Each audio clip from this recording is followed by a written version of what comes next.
Hi guys, welcome back to We Dive Deeper. Today my guest is the wonderful Lewis Watson. I love Lewis. There, I've said it, I've openly said it. I met Lewis years and years ago now. We both started on the YouTube thing, I want to say in 2007, 2008. So I knew about him on YouTube, but then our paths started to cross and we started touring. And he was lovely enough to let Meadowlark open on one of his tours. I want to tell you the year, but honestly, my memories are truly terrible and I would get it wrong. But anyway, we have been friends ever since, and luckily for me, he took a gamble on me and my little podcast, and he came all the way down to Bristol to chat to me, and I am so grateful. It was such an awesome conversation. He really opened up, which I massively appreciate. And I guess it's different, you know, you don't know what to expect with these kind of conversations because the questions are so random, and it could go in any direction. I really hope you guys are loving the episodes because I'm loving doing them so much.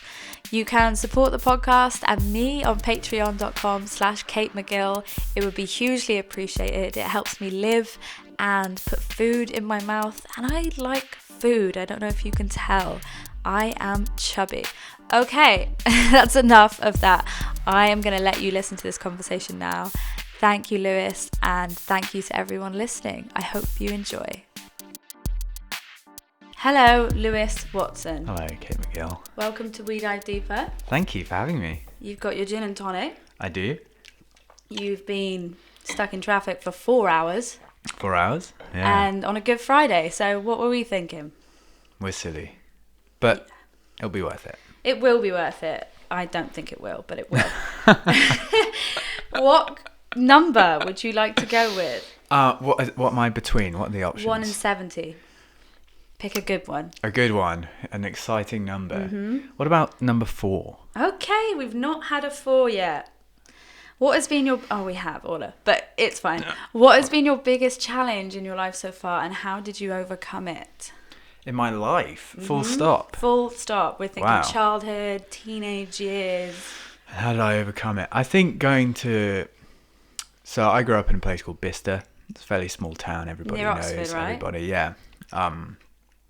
And when it came to like further education after the compulsory stuff, everybody just kind of stuck around and did sixth form, which I did for a year, and I think I did it because I was just scared to move away and not know anybody.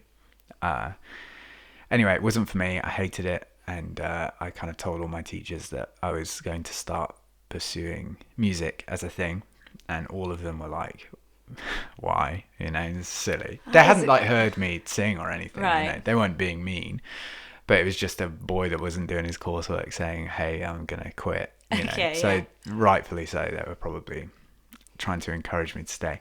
But I moved away to my dad's house for other reasons, and in Kidlington, which is like 20 minutes from Bicester. Okay.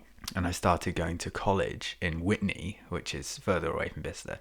And I think it was just that like year period of just never seeing any of my friends, and like it was like a 2-hour bus ride to college. Jesus. Because of the route. It was a silly route. I had to go like away from Whitney to Oxford to go back. So you really had to make the effort. Yeah. And so like for 4 hours a day I was on a bus, you know, and I just couldn't really have time to see my friends. I think that year and a half before I got signed, I think that was like so difficult because I'd come from such a close-knit group, and that was when I was turning 18 as well, so everybody was going out and I just wasn't, you know, I was just stuck at home. Not stuck at home, I liked being at home, but I couldn't, you know, really make the time to go because I was working as well to try and pay for everything. So it was, yeah, that like year and a half was super tricky. Fortunately, my friends are bloody amazing, and they stuck around and, you know, would invite me to things even if they knew I couldn't come, and we're still very close now, and That's amazing. Yeah, but I think it would have been so easy for people to be like, oh, you know, can I swear? Yeah, you can fucking swear. Fuck, you know, just to be like, fuck, that guy just moved away without telling us and hasn't made the effort to come back, you know, and I think it would have been very easy for a lot of people, and I think some people did have that mindset, but I think it would have been very easy for people just to leave, but they didn't, because they're wonderful, and they're still around. That's so cool. Yeah, I see them whenever I can, and a few of them live in London now, so we meet up and play football every now and then. Amazing.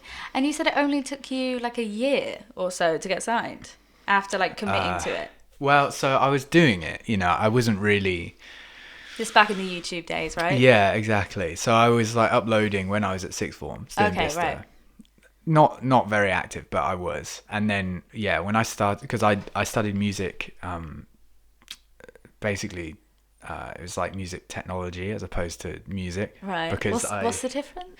So the technology is less on performance. And it's actually like zero. I mean, people would play music and you would record them, but there wasn't any like theory apart from the very core. Okay. There wasn't any theory. It was like producing and running a live sound setup. That's got to be so handy when you got into it. Yeah, well, that was something that like, because I lacked so much confidence in myself. I still do. I think everybody within the music industry does to a certain extent, but and most creative industries, but I just didn't want to put all my eggs into the like performance basket, per se, and so I just basically thought that I will pursue this, but if it doesn't happen for whatever reason, I want to be able to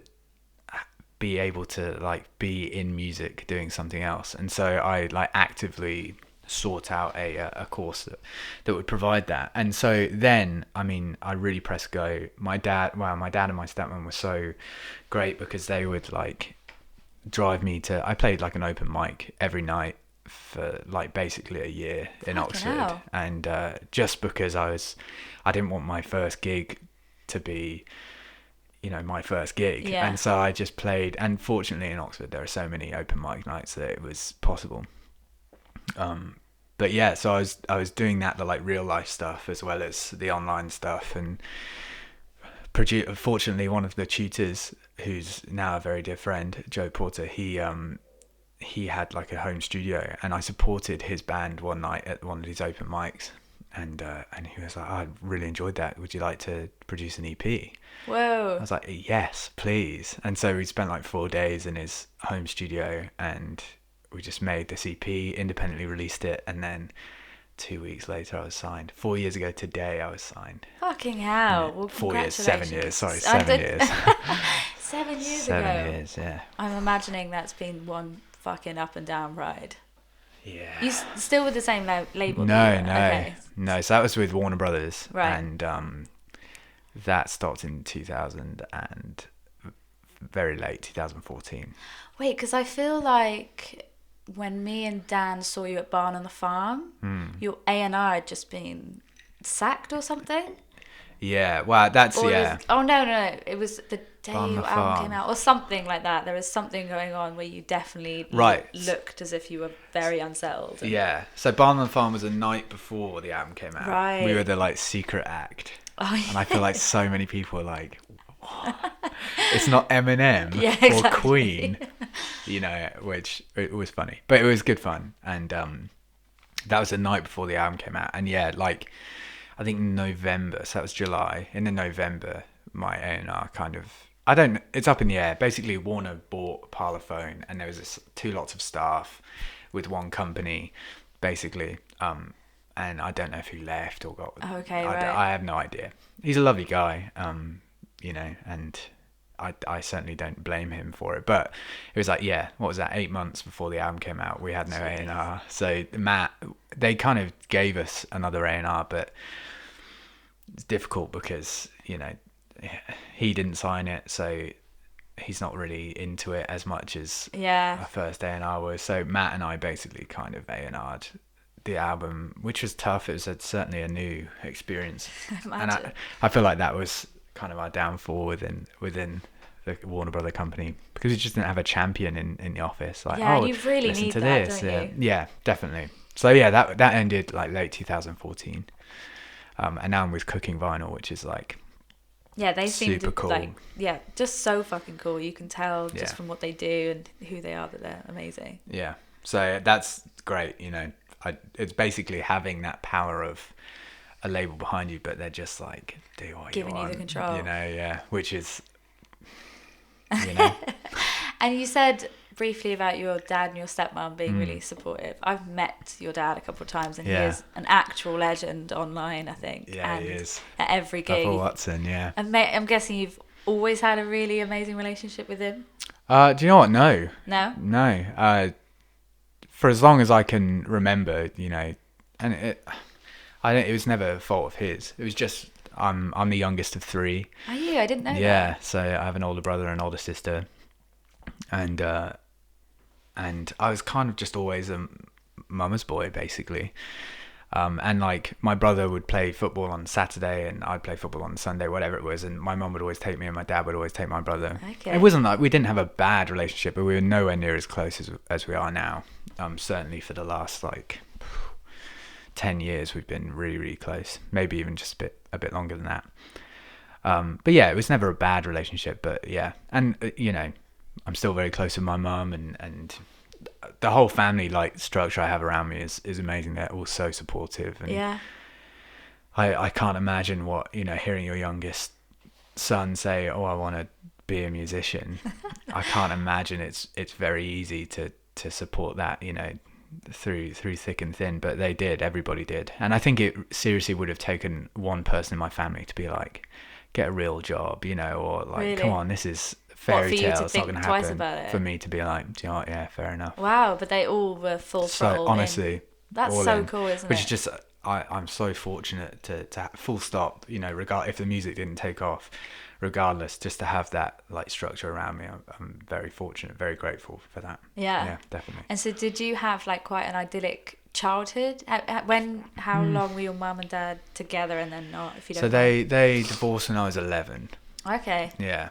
Was that a pretty rough time, if you remember it? Or? Yeah, that was pretty tough, because I think I was old enough to understand, just old enough to like really understand it. Yeah. And I feel like it may have been easier if it was a few years before, you know, or even a few years after, where I just kind of, you get to that point where you're like, oh, whatever, you know.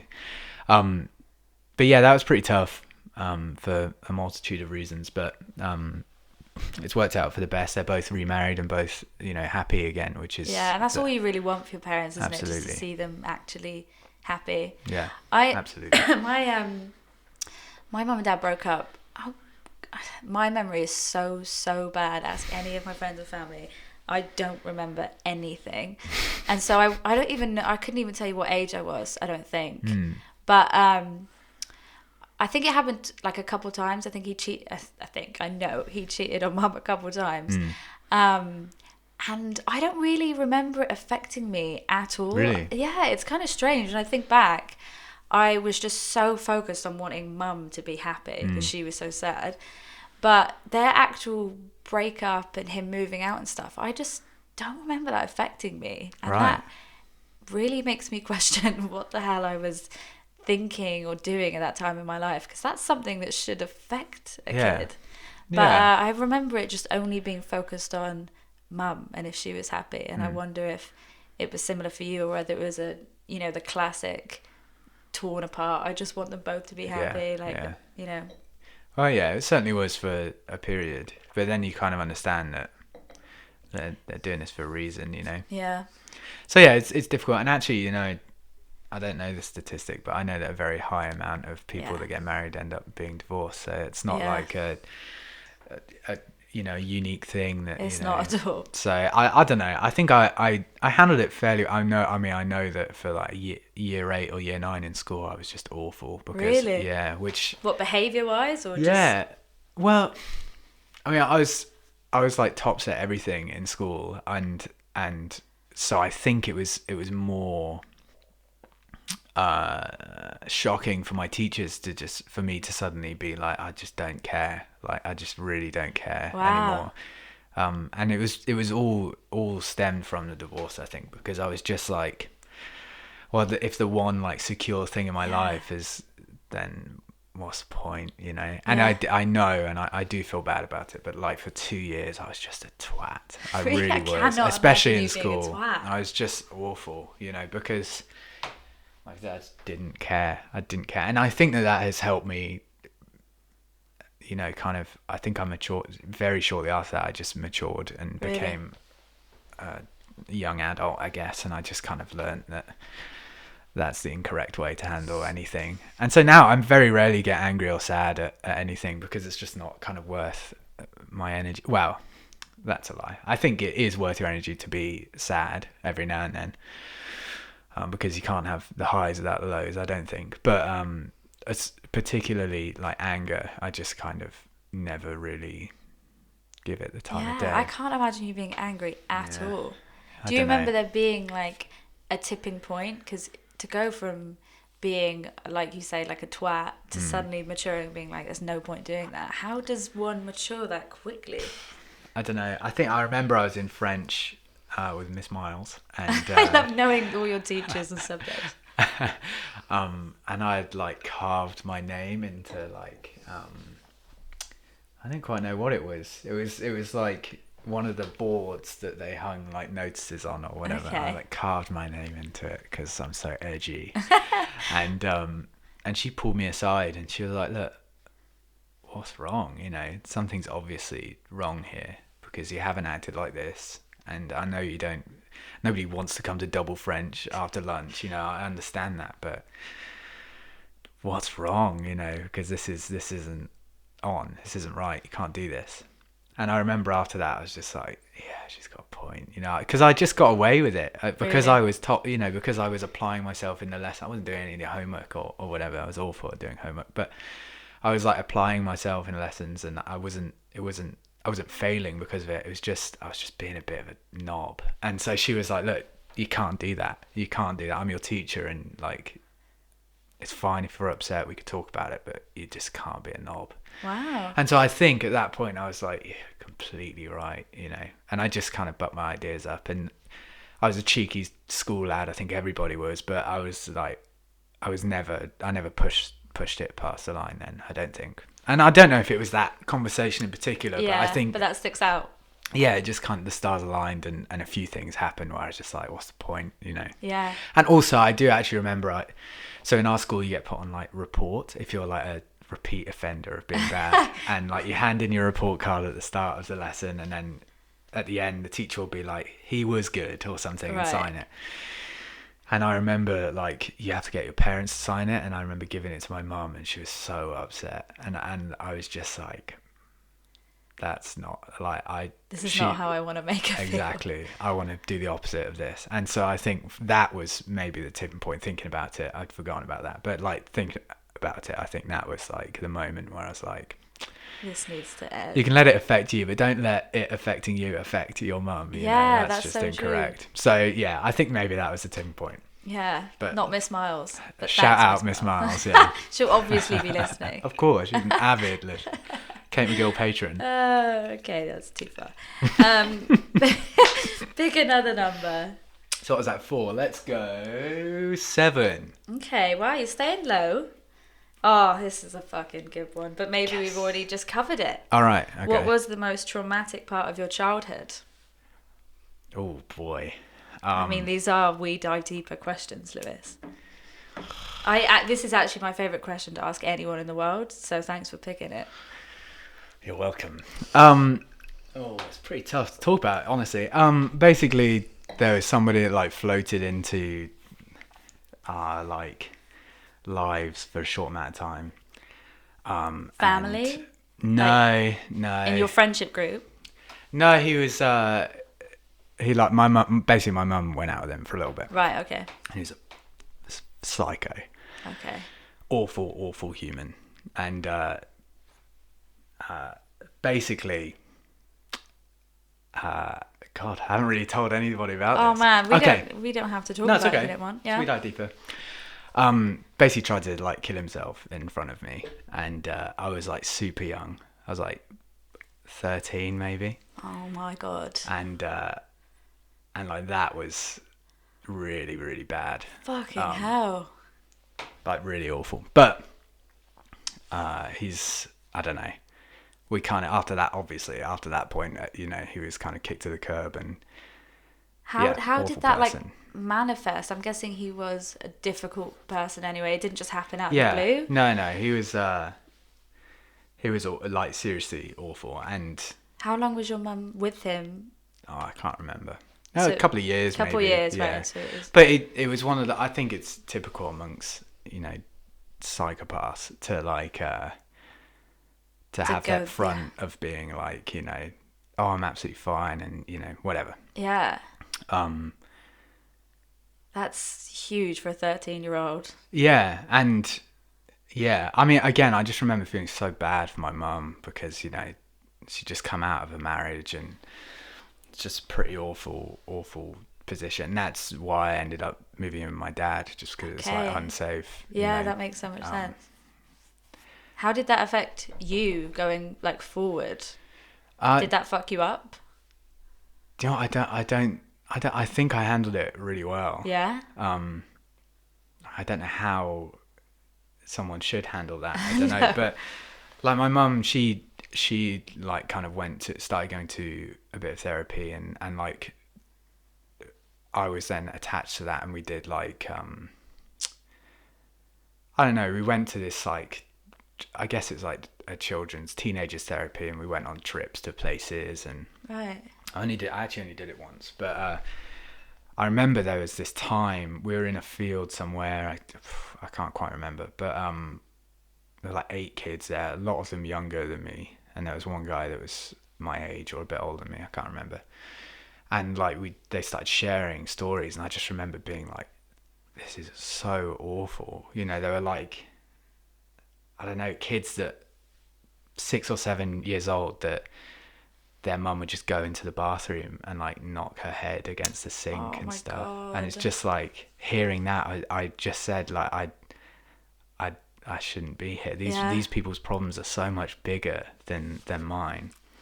And I remember just being like, I don't feel like the therapist's energy or whatever or time should be wasted on me. It should be helping these people, and I think that helped me deal with it to a certain extent. Like perspective shift. Yeah, because obviously it's a very awful thing, and I try not to think about it very often, but I think like it was one moment in my life that was like really bad, whereas these people like live through it, their whole childhood was like, it's amazing awful. Though that even at that age you were able to see things. I mean, like regardless, that is, like we just said, that is definitely traumatic. I'm sure will have affected you. If you don't want to ever think about it or talk about it, then that has an effect on you clearly. But amazing that even at that age you're like, damn, this is so much bigger than me though. Like, and yeah, that's huge. Yeah, I don't know. Like I said, I really pushed it way back there. Yeah, and but really I appreciate you it, sharing that. It's okay.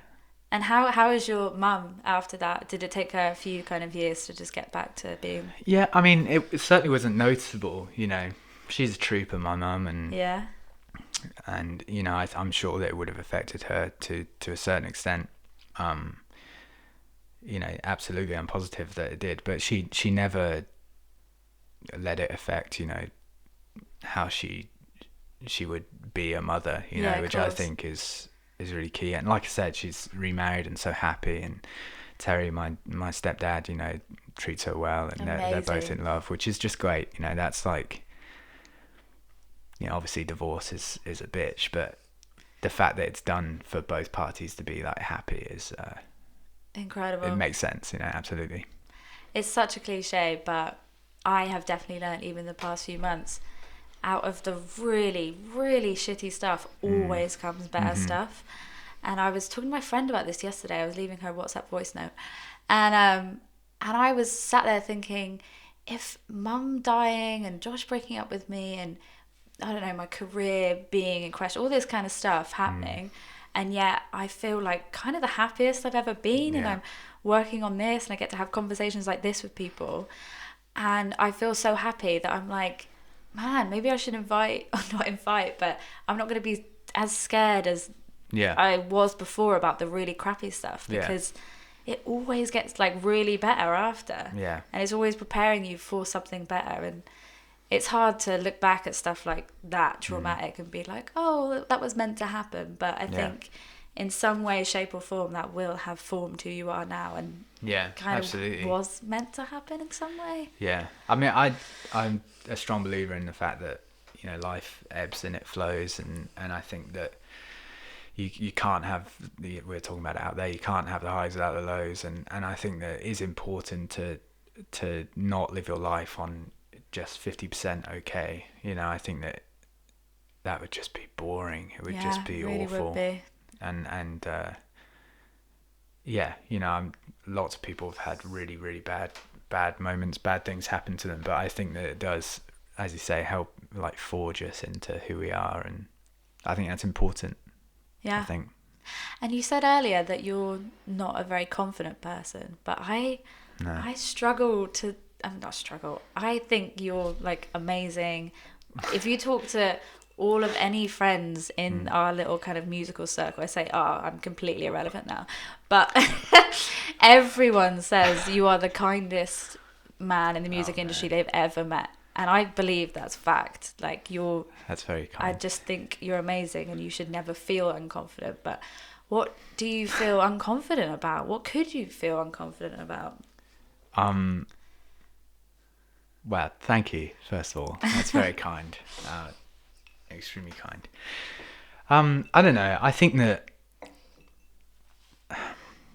most creative things are fairly difficult to like say how to like put a grade on a song or a book or a poem or whatever it is, because everything's just so subjective. And I think that I work on, like, I love golf because it's just so blunt, it's so cutthroat. If you didn't play well, you didn't play well, and it's proof in the score, you know. And I think that without having that solid, well, not even solid, without having that like concrete feedback, I think it's impossible to be like, that was good. You know, I can say that I love it and that I'm happy with it, but you know, I'm sure someone was happy with 1 Pound Fish, you know, that song, and is that a good song? I mean, it's debatable, and I would probably debatable. Nice. Thanks. Very good. Damn it. I wish I'd thought about that. You know, but I think that passion does not equal like if something being good. You know, I think someone could be confidently wrong or passionately wrong.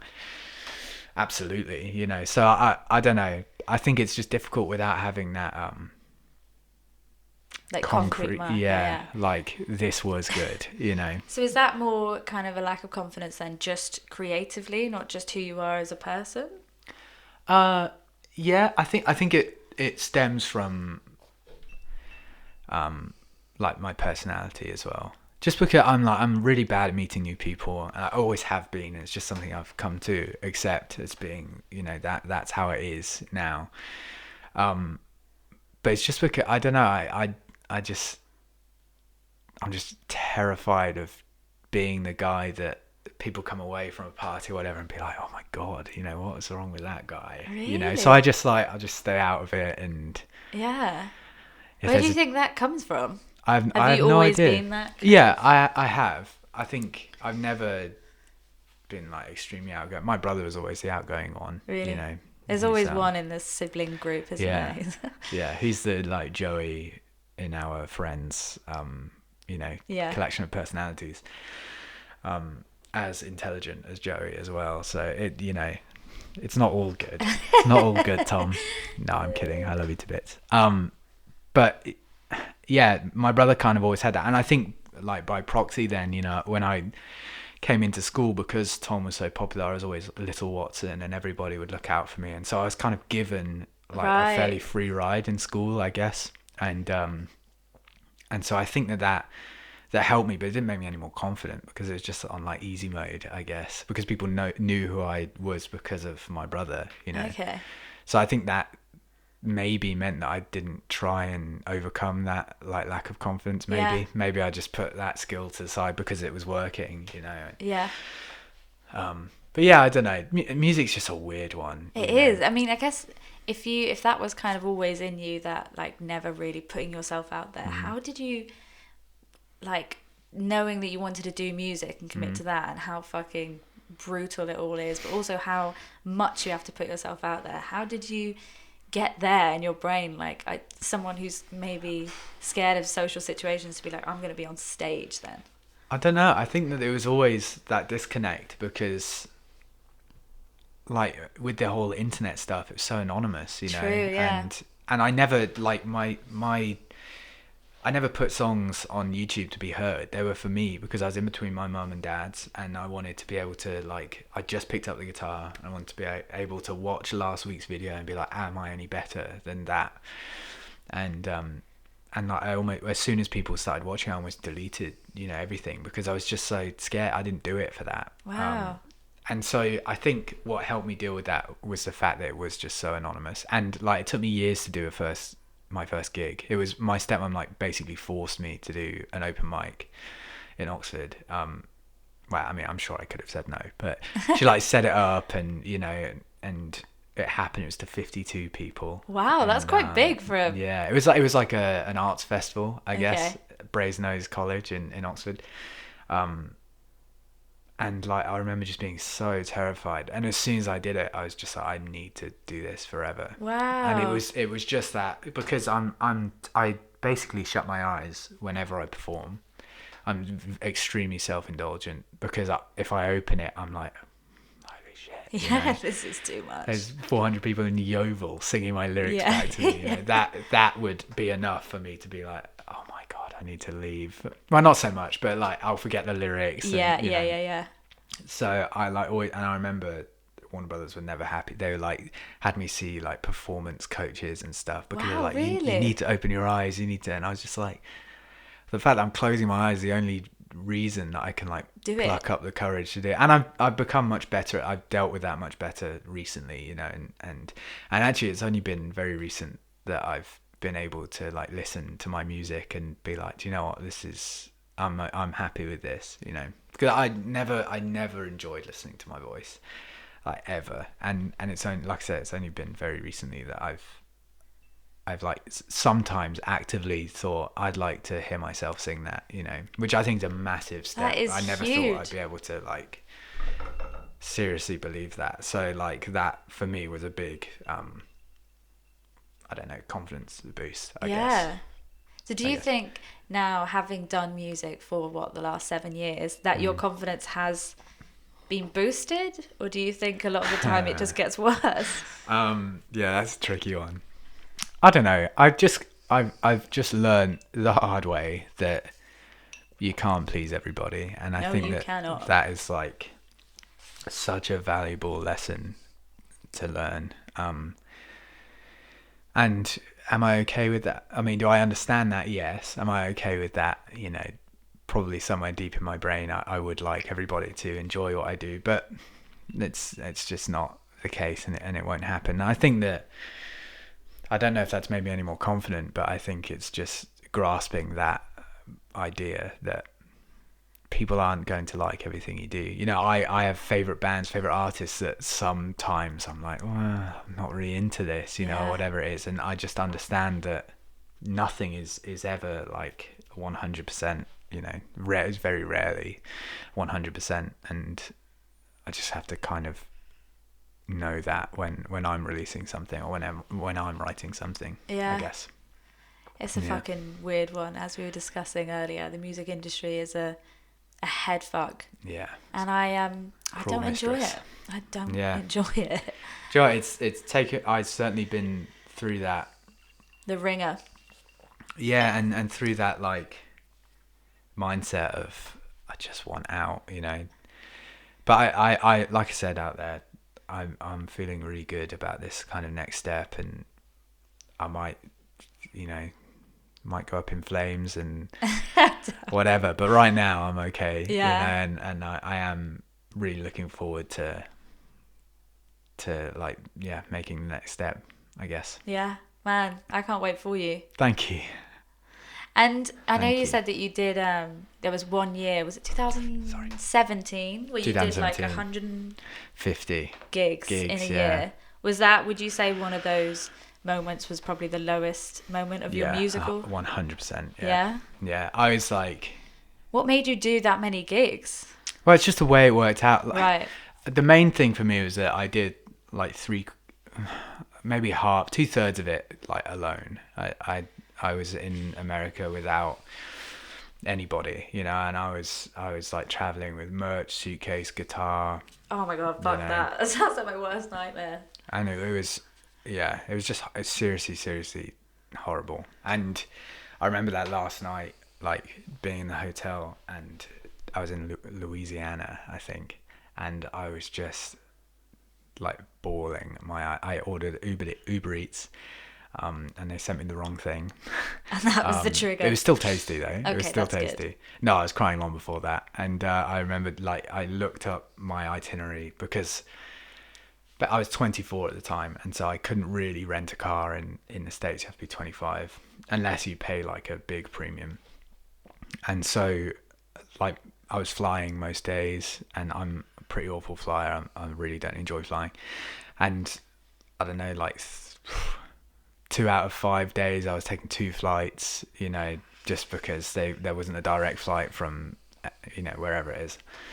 And so my like ritual was, after doing the gig, and I'd sell all of my merch as well. After doing all of that, I'd get back to the hotel like 1 a.m, 2 a.m, and like look at the itinerary, set an alarm, get ready to, you know, book an Uber if it was usually like a 5 a.m. lobby call or whatever. Wow. And I remember just getting into the hotel, looking at the itinerary, like, okay, what do I do tomorrow? And Matt, my manager, had put like, fly home, like you're done, rest. Oh, wow. And I was just like, I just got shivers. I was seriously like, I had to say the room had 2 beds, and one of the beds was like the crying bed. I like used that bed exclusively just to bawl my eyes out. God. And then slept in the other one because you know, it's more comfortable that way. But yeah, and it was a happy cry, really. The relief of but it was just, yeah, like I'm done. And I think any industry, any hobby that is your reaction to finishing something, like you really have to take a hard look at it and be like, is this sustainable? And so from that point I kind of vowed never to do it that way again. It was all, seriously, I do not do that. Don't do that. I really don't like my own company at the best of times, but that was just like painful. I was going to like full rooms in Baltimore or whatever, you know, and then going to the dressing room and just being empty and being like, I just want a hug, you know. Yeah. I just want someone say good work or whatever. It's horrible. I can't even believe horrible. You did it, to be honest. Like I struggle having Dan and like Ant, who kind of tour managers, and there's 3 of us, and there's always chats, and we're always doing all the gear together. Yeah. And I struggle with that, like, let alone doing 150 of those by myself. Yeah. I couldn't do it. I would have pulled out. I don't know how you made it to the end. Yeah. Well, I mean, not all 150 were solo. Right. A lot of, you know, we did like the UK and the Europe and the Australia. That was all with the band, and that was great. How long was the American stint? Well, I spent like 4 months in America. Oh my God. Broken. You know, I went 4 times. Yeah. Jesus. And all one actually has a lie. One of them, Matt came. My manager came. Yeah, and earlier in the year. Yeah. But the other 3 were How did that affect you and Big Soph? Shout out to Big Soph. Shout out to Big Soph. It didn't at all. She's wonderful. She's fucking wonderful. Oh. And I'm so lucky because she just like, she just understands. That's She's like, fucking this amazing. is something you have to do, and I'll support you, you know, from home. And I wish I could take her on all of it, you know. And I hope she knows that. She came on the like mainland Europe. She did merch on the mainland Europe tour with the whole band. It was just great just to have like, because I, you know, the band that play with me are like my family on the road, you know, and we just have a great time. We get on so well, and you know, it really is. I can't complain about that at all. But to have like Soph there as well was just wonderful, you know, just to be, I don't know,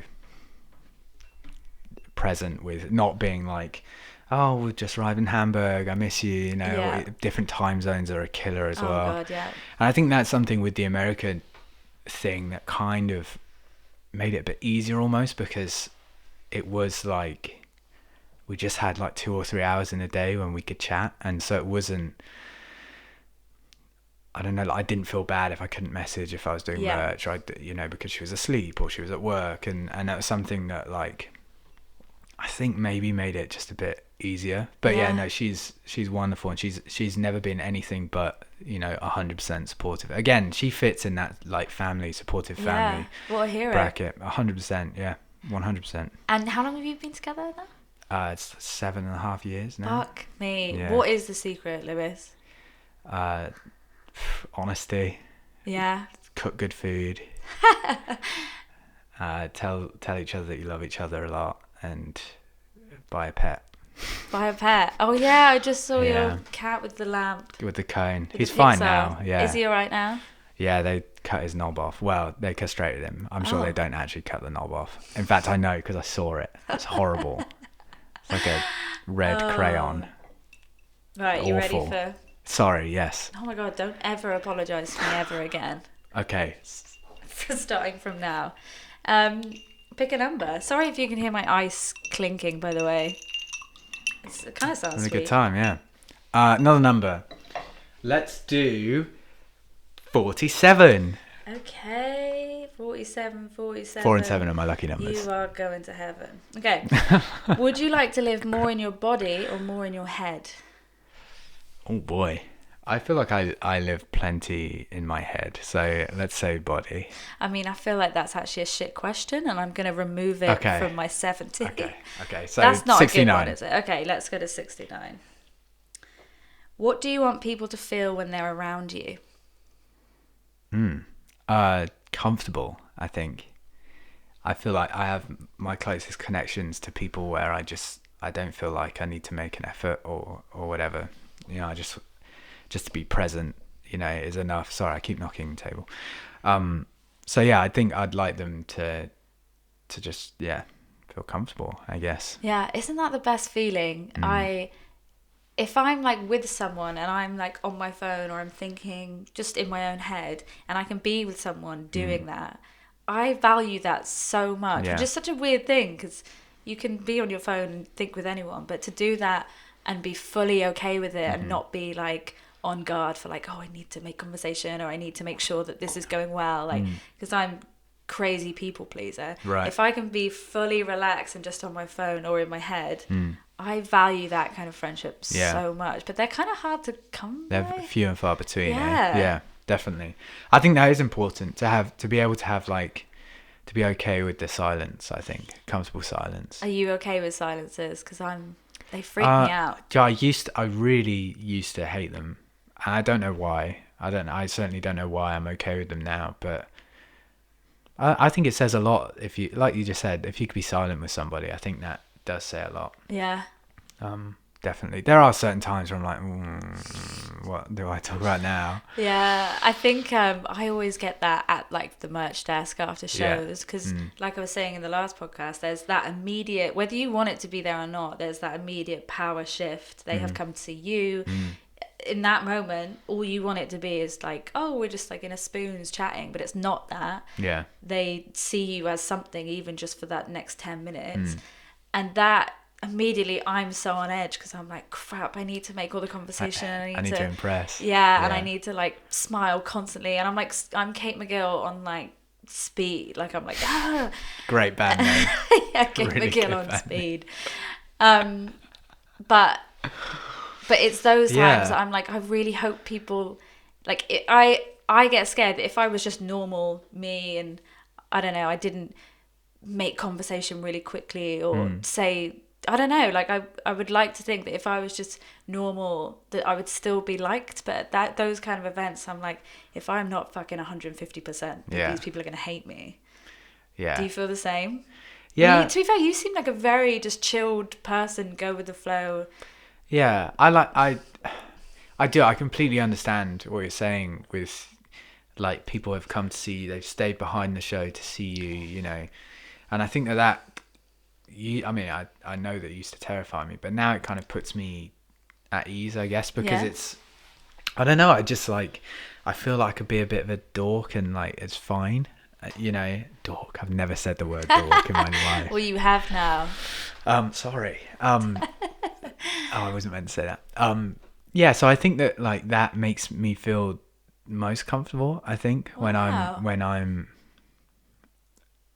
like I can, I don't know. In my head, I can say whatever, and they were like, "Oh, haha." Even if it was an awful joke or Okay, like that makes didn't make sense. sense, that they would still humour me. Because you're Lewis Watson. Well, yeah, I've never Yeah. I've never said that either. But yeah, just because I don't know. But I also have like almost got like a script in those situations as well, where it's like, thank you so much for coming, and did you have a good night, and will I see you next time, kind of thing. And I think that was a decision that I made very early on, subconsciously, just to have like, just so that if it was silent, I would have something to say. And now I've learned that you don't really ever need to pull from that script, I guess, because did you have a good night? Oh, I really like this song. Or it was freezing cold all day, and I met my friends with coffee, and it was not. And I feel like the conversation kind of organically blossoms from that point. But I think it's just important to have that kind of plan B, plan C in those situations. But also, I'm also like full to the brim with Kate like McGill reference there. being grateful, that someone has paid 10 quid or 15 quid to come and see me sing songs about my ex-girlfriend. That instantly then puts me in like a position of like, they have the power, and thank you so much, and I'm ever so grateful. And if you're spending £20 on a t-shirt or whatever, thank you, you're basically paying for my hotel tonight. Thank you. And that's something that, like, I don't know, that also makes me feel quite comfortable, I think. Do you have like a life motto, or like something you live by? Like, are you spiritual in any way? Are you? No. Cool. I think the main thing is, and it was kind of a meme a little while ago for me, because I just said it all the time, but I think being yourself is like key, and it's something that I have always done, through good and bad. But at the end of the day, if I did something and it was a bad decision, but I was all in, and it was something that I would do, or that I believed in, then I'm absolutely okay with that failing. I think if I was to succeed, with a facade or a fabrication of something, I would never live, that wouldn't sit right with me, I don't think.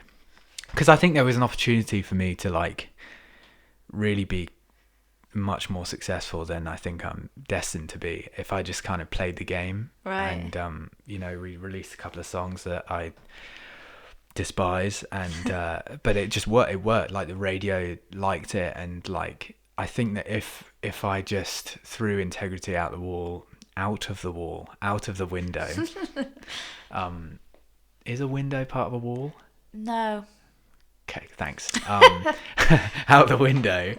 Maybe I could have been, much more than I am, or that I will be, but I know that I wouldn't enjoy that, You've gone all in as you, and that's enough. Yeah, and I think that maybe one day I'll regret that. Maybe,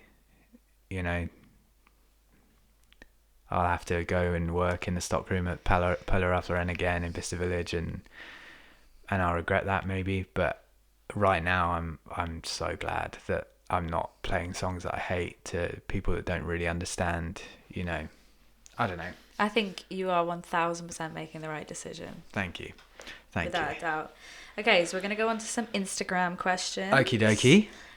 So are those like the same questions every time? 1 to 70. Yeah. 69. Right. And then obviously people just pick different numbers. Okay. And if you haven't followed us on Instagram, obviously do at We Dive Deeper. And if you haven't followed Lewis, how do you just say Levis? And Levis, people... yeah. Okay. I'm just dying for a nickname. Please give me a nickname. That's why I've called you K-Mac for like. Oh yeah. Do you know what? Someone else calls me Katie Mac. Damn it. You're not the only one, but you were the first one. Yes. Okay, so I did see a couple of these before. I'll ask you, let's maybe do some quick fire. Okay. Mayo with pizza. Yeah, that's what I used to do. Yeah. Maybe that's why they asked it. Yeah, all the time. And now we eat plant-based now, we're vegan, so we do vegan mayo with vegan pizza, but 100%. There is no better. Don't even try and convince me there's another like better. You're wrong. You are just without a doubt Pizza wrong. and mayo. I mean, I think you're wrong. That's a throwback. We can... Really? Yeah. Do you not like mayo? I like mayo, but on my pizza, are And you do mad? you like pizza?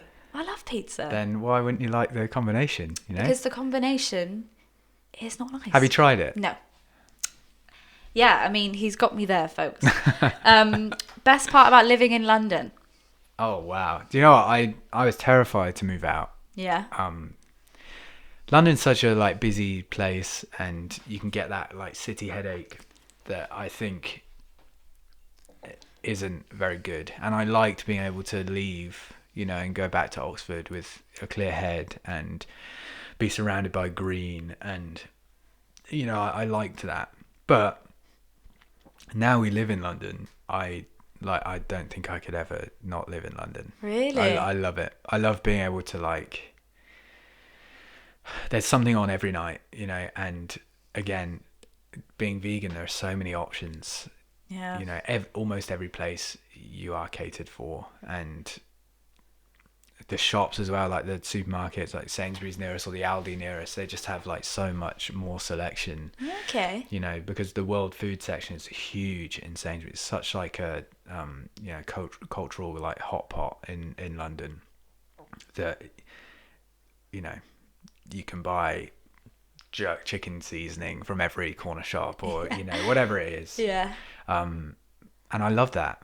I've always been like all for that kind of harmony, for, you know, with lots of different people, and I think that like London is a great example of that, just being working, you know, and just doing. So I like that. I do like being at home, and I like not having to have like a 2.5 hour drive to see my dog or my parents or whatever it may be.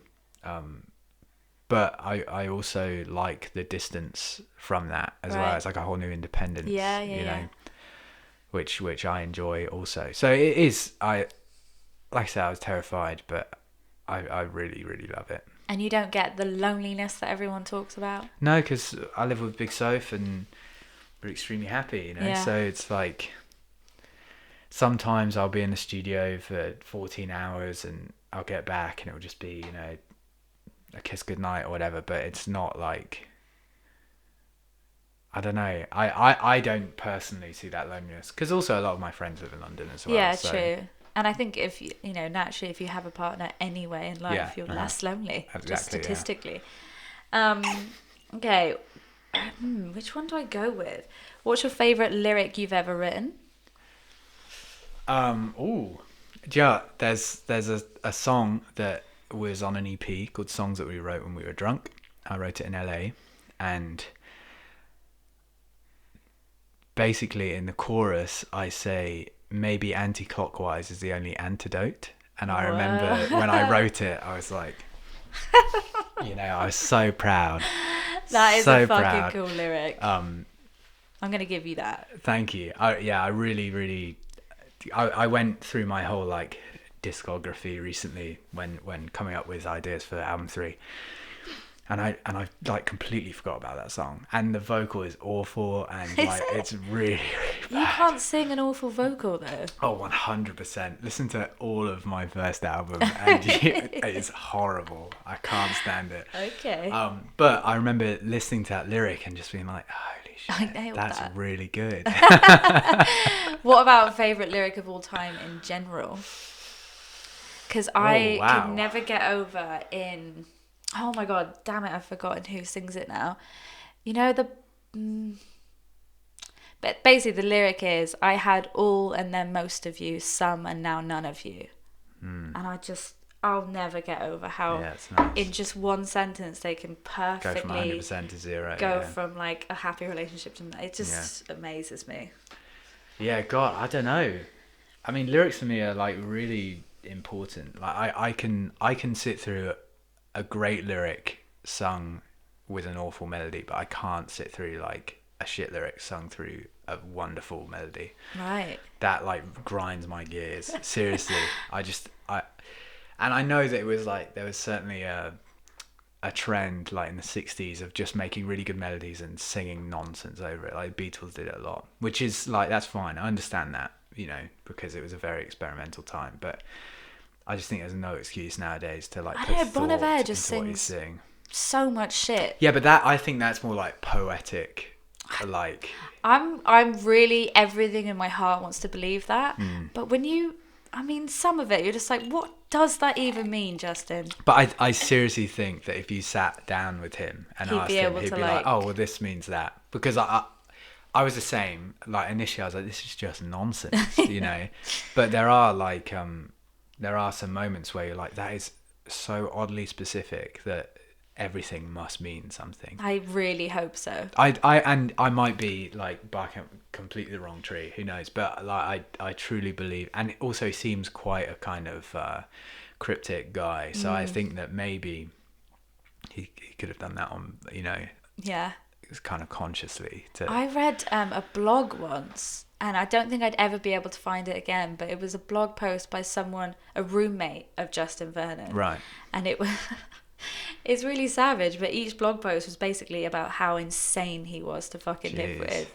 And it was more funny than anything, but when you read those blog posts and then you listen to the songs, you're like, maybe he's actually just a Just a nightmare. nutter, But yeah. in like the best way, those are the kind of people you want to be fucking nightmares. Yeah. Because it's Justin Vernon. You're Yeah. allowed to be. Yeah, I think that.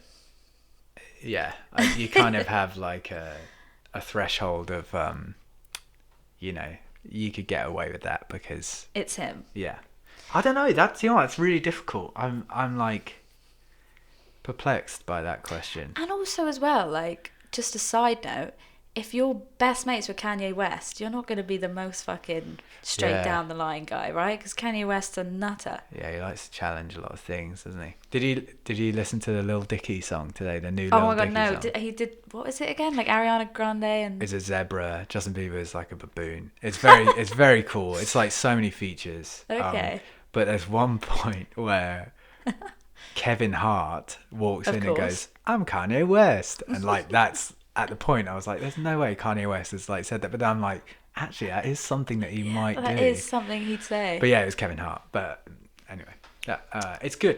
Okay. It's good. And all of the profit from that song, that project, is going to like helping the environment, which is, I think, That is fucking incredible. a very good thing to do. Yeah, I 'cause- can't think of a lyric. It's driving me nuts. Okay, well, ponder that while I ask you the very last question. Okay. Let's find a really good one. There's the classic any new swim clothing drops, if you want to just do a little plug there. Yes, it's coming. I promise. I'm so sorry. I like did a complete revamp of everything, of how the clothes are made, and someone's actually making the fabric for me now. So it was a massive like leap from just buying blanks online, and it's taken much longer than I'd hoped. But hopefully I have so many ideas that as soon as it's done, I could just press go and everything will be ready. So just bear with me. I'm sorry. I'm also in the middle of making an album and other stuff, so that I can't really talk about. But I'm doing a lot of things, and I promise that I'm putting as much thought and effort into it as I can, whilst remaining sane. So Yes. It's coming. Please just give me some time. I'm sorry. You're just fingering some pies, it's fine. Last but definitely not least, let's go with this. What memories shaped your music most in life? Ooh. Classic ex-girlfriend, I imagine. Yeah, I think that like lyrically, yeah, the ex-girlfriend was a big deal. Just because I was just like so, and it's so cliche, but I was so like heartbroken, you know, and so it really helped me. Like writing songs was like my therapy at that point, because it was at the time I was living with my dad, so I didn't really have anybody, like any mates to talk to. Was that in that rough year and a half period that you're talking about? So I was just like, I think I just turned to like songwriting, and that just really, it was like a great therapy for me. So I think that is like lyrically a real important stage. But I think like my first memory of creating music was in my cousin's bedroom, Harry. he is a very talented guitarist, but he was like the only person in my family that played an instrument. And we were the same age, we always got on, and he like picked up the instrument, I don't know, when we were like 10 or 11 or something, and just like he would play and I would sing, and I wasn't a singer by any stretch, but like, you know, we just had a load of fun singing like Linkin Park or, you know, whatever it may have been, some Nickelback sprinkled in there, of course. Of course. I judge you. And yeah, so it's just, I don't know, that for me is like a memory where I was like, because we were always raised to love music, you know, everybody in my family loves music. Yeah.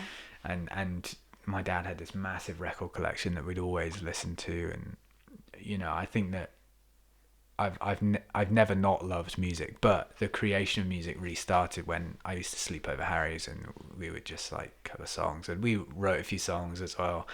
Our band name was Nano Flip. Oh, that's so beautifully innocent. Oh dear. Nano Flip. Is there anything online that I can? No. This is like we had no idea. You know, we like recorded all the gear, it. No idea. Exactly. We recorded it on like a little Tascam like thing. Cute. And yeah, mate, I might be able to find. I can't remember the song name now, but we had like one song that we wrote, and I'm gonna message him after this. Yeah, I'm gonna message him. Message him right now. I've forgotten what the song is called. And then whilst you message him, my last question is, you know, naturally as singer-songwriters, I think it's fair to say we go more towards the sad songs. Yeah. Sad songs are easier than the happy ones. When you are so happy in like your relationship and life, what do you write about? Do you have the same kind of recurring themes? Yeah, I think that that's a big question, I realise, for the end of the podcast. I pick from past experiences, right, and try and make them up in a different way. Okay. You know? Because I think that really at the core, the sentiment of most of my songs are the same, but I'm just you know, kind of dressing them up in a different way, or maybe, you know, doing it from a different perspective or something. Yeah. But I think the important thing for me is that it's all like something that I have experienced or that I've witnessed, you know, close to me. And I think that that's something that is quite unique to the singer-songwriter like bracket, because you can tell as soon as somebody's making something up, you can tell, and it just lessens the impact, and it's just not worth it, you know. And I think that what we're good at is being very honest, and I think that resonates with people, and that's what, for me anyway, that's why I listen to music. I want to relate, and I want to feel like somebody else has been through that very specific situation, and feel like, you know, it's going to be all right. Yeah. You know, and I think that I also listen to music because I want to go fucking mental or whatever, you know. There's plenty of reasons why I listen to music, but like especially the singer-songwriter stuff, I want to feel that like wash over me, that like I've been there, you know, and you'll be okay kind of thing. Yeah, there's nothing better than that feeling of listening to a song that perfectly encapsulates what you're going through. Yeah. And it's like the most overwhelmingly sad and wonderful thing at the same time. My friend Keena, her husband Jesse, wrote a song called Bristol, completely about my situation. Wow. So it couldn't have been more specific. And the first time I listened to that, I was bawling my eyes out, but it was so nice too. It wasn't just sadness. I was like, oh my God, because in this kind of last few months, I haven't really been able to write, or really wanted to be honest. I've just been so like in my head. It was such a gift for someone to write exactly what I would have wanted, and just landed in my inbox. I was like, fuck me, like that was amazing. So I think you're really right. Like that's a cool way to think about it. That's really nice. Is that Keena? Keena. Wow. Keena. Yeah. That's cool.